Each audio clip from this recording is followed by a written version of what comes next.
పుల్లా తిరగబడ్డాన్ని చూసే ఉంటాం. కానీ కళ్ళు తెరవని పాము పిల్ల కాలనాగులా బుసలు కొట్టడాన్ని మీరు చూసారా?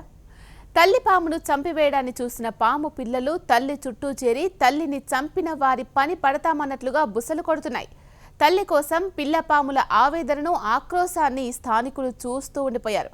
చిత్తూరు జిల్లా రాయలపేట పంచాయతీ దిన్నిపల్లిలో ఈ ఘటన చోటు చేసుకుంది.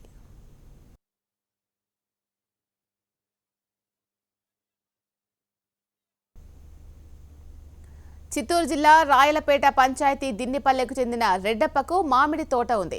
దానికి పెద్దప్ప అనే వ్యక్తి కాపలాగా ఉంటున్నాడు. తోటలో తిరుగుతున్న పెద్దప్పకు భారీ నాగుపాము కనిపించింది.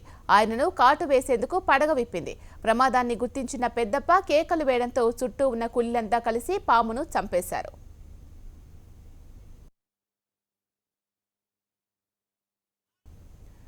తల్లి నాగును చంపేసిన కాసేపటికే ఆ పాము వద్దకు పిల్ల పాములు ఒక్కొక్కటిగా వచ్చాయి. వచ్చిన ప్రతి పిల్లపాము పడగ విప్పి తల్లి పాముపై అటూ ఇటూ తిరగాడాయి. సుమారు 30 పిల్లపాములు వచ్చి చేరాయి. కదలకుండా పడి ఉన్న తల్లి పామును చూసి రోదిస్తున్నాయి.